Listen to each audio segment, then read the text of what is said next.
अशाच पारंपरिक आणि गावरान रेसिपीज पाहण्यासाठी आपल्या चॅनलला सबस्क्राईब करा, सोबतच बेल आयकॉनही दाबा. नमस्कार मित्रांनो, स्वागत आहे तुमचे आपल्या तृप्ताई किचनमध्ये. अशा सोप्या आणि घरगुती रेसिपीज बघण्यासाठी आपल्या चॅनलला जास्तीत जास्त शेअर करा आणि सबस्क्राईब करा. चला तर मग सुरुवात करूयात केळीचे वेपर्स बनवायला.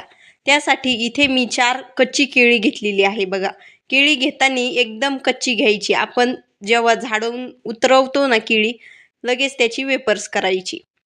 आता त्याची अशा प्रकारे साल काढून घ्यायची. बघा, जर केळ पिकलेलं असेल तर चिप्स होणार नाही. बघा, त्यामुळे एकदम कच्ची केळी घ्यायची. त्यासाठी आता चाकूने म्हणा किंवा साल्टरने म्हणा त्याचे अशी साल काढायची. आता तुम्ही काही जणांनी बटाटा वेपर्स, बटाटा चिप्स ऐकले असतील, पण केळीचे चिप्स वेपर्स ऐकले नसतील, तर एकदम सोपे आहे बघा हे चिप्स वेपर्स बनवायला. कसे तर बघत राहा व्हिडिओ.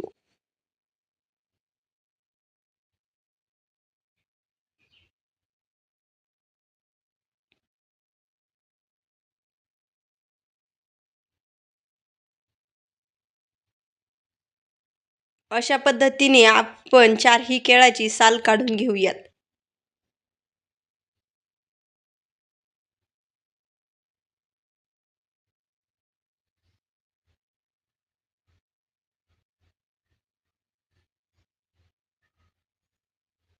आता काही जणांचे प्रश्न असतील, आमचे चिप्स लूज होतात, कडक होत नाही, कुरकुरीत होत नाही.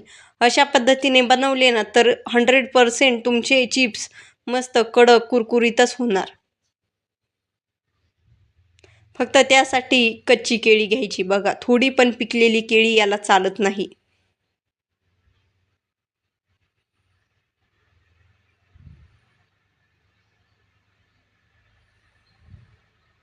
काही जण दहाडी केळी घेतील. बघा, म्हणजे 50% पिकलेली, तीही चालत नाही. याला 100% कच्ची आणि कच्चीच केळी लागते.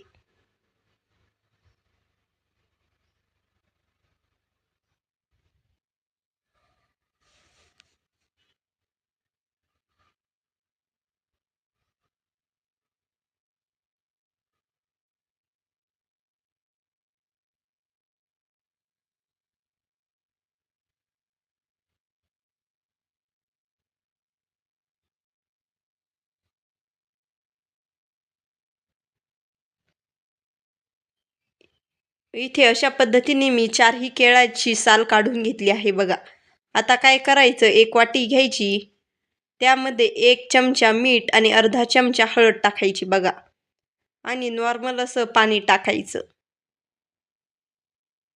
आता हे विरघळून घ्यायचं. बघा, आता गॅस चालू करायचा. गॅसवरती ठेवायची कढई. कढईमध्ये टाकायचं तेल. गॅस कमी ठेवायचा, तोपर्यंत तेलही तापतं आणि आपण अशी वेपर्स करून घ्यायची. बघा, एकदम पातळ करायची. बघा, वेपर्स एकदम पातळ म्हणजे एकदम पातळ कापायचं असं चाकूने. तोपर्यंत इकडे तेल तापत आहे आणि एकीकडे अशी आपण काप करून घेऊयात केळीची.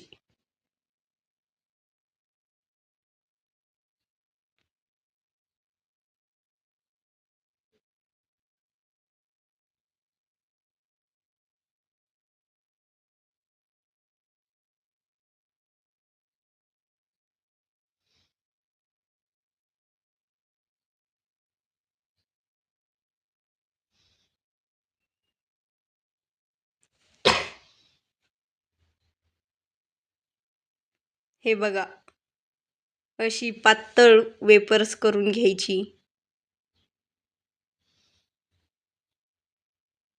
आता तेलही गरम झालेलं आहे. आता गॅस मिडियम ठेवायचा आणि आपण जी केळीची काप केली होती ना ती तेलामध्ये सोडायची. आता याला तळायला खूपच वेळ लागतो. बघा, पण चांगलं तळून दिलं तर कुरकुरीतही बनतं आणि टेस्टेडही होतं. म्हणतात ना, सबर का फल मिठा होत आहे, तसंच. आता हे 50% तळून झालं की त्यावरती आपण जे असं हळदीचं मिठाचं पाणी केलं होतं ना, ते 2 चमचे टाकायचं आणि हलवून घ्यायचं बघा. याने काय होतं तर मिठाची ही चव लागते आणि पिवळा कलरही येतो. त्यामुळे तेलातच हे पाणी टाकायचं. आता याला खूप वेळ तळून द्यायचं बघा. जोपर्यंत असे कुरकुरीत दिसत नाही, लालसर दिसत नाही, तोपर्यंत आपले वेफर्स तळून द्यायचे. हलवायचंही नाही आणि काहीच नाही. मीडियम गॅसवर तळून द्यायचे. हे बघा असा लालसर कलर आला की काढून घ्यायचे. असं तेल निथळून घ्यायचं. हे बघा लालसर कलर आलेला आहे बघा वेफर्सला. आता मी हे काढून घेत आहे.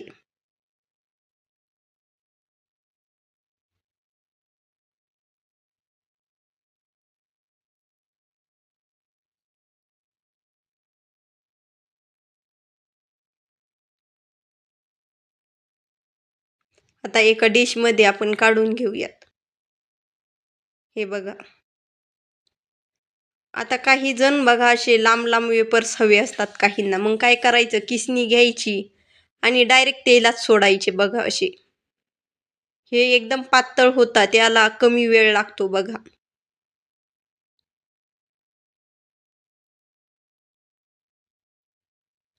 याला पण तुम्ही हळदीचं पाणी टाकू शकता 50% तळल्यावरती, पण याला मी टाकत नाही.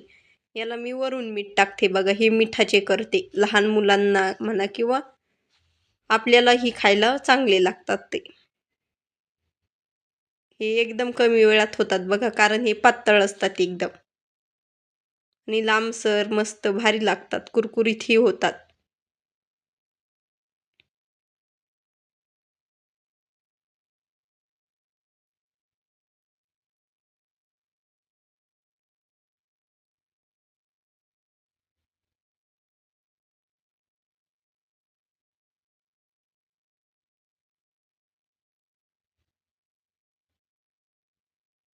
हे बघा तयार आहे आपले केळीचे वेपर्स म्हणा किंवा चिप्स म्हणा. तुम्ही पण तुमच्या घरी असे नक्की ट्राय करा. आता इथे एक तोडून बघूयात. बघा किती कुरकुरे झाले ते. झाले की नाही कुरकुरे?